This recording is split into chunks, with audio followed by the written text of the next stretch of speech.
In our discussion of personality, the second golden thread to personal achievement, we have talked about mental attitudes of positive thinking and about physical health through knowledge and care of the body. Now we come to the third element of personality, equal in importance to the other two. It is a strong will. How can you develop your willpower? If a man would move the world, he must first move himself, is a saying as old as ancient Athens. True, but how does a man mobilize his will? Let us right here see where you are as you have followed my discussions up until now. You have four things going for you. 1, you have ambition. 2, you want to improve yourself. 3, you are willing to do something about it. 4, you know the way. So far, so good. But these 4 need number 5, the willpower to control, discipline, and manage yourself, so as to turn your impulses into a definite program to which you will hold yourself until you reach your goal.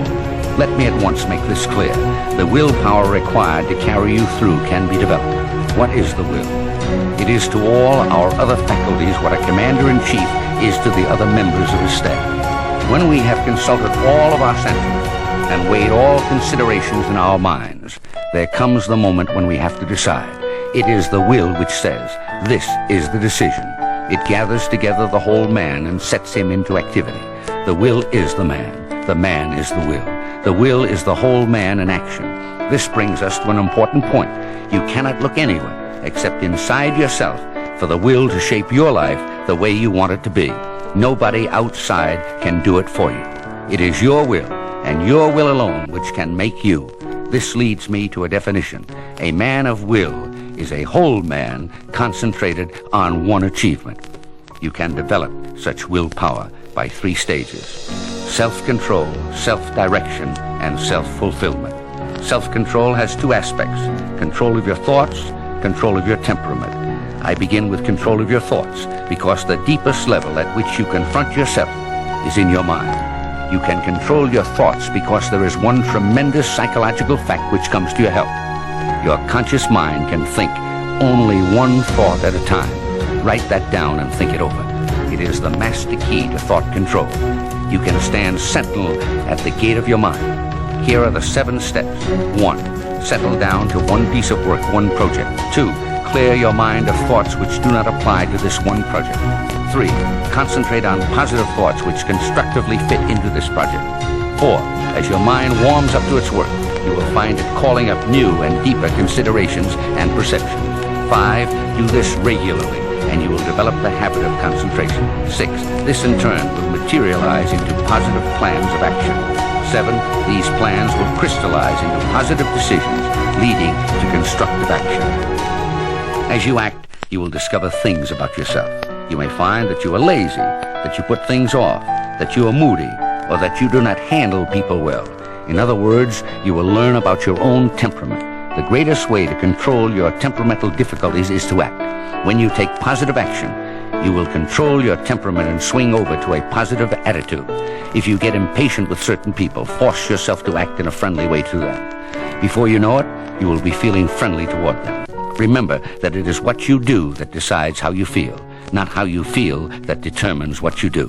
Let your will dictate your action. Thus you will master temperament. Self-control is the first step, but it is not enough all by itself. It needs to be channeled into self-direction. Self-direction has 2 aspects: concentration on one goal and persistent progress toward that goal. Note particularly that I said one goal.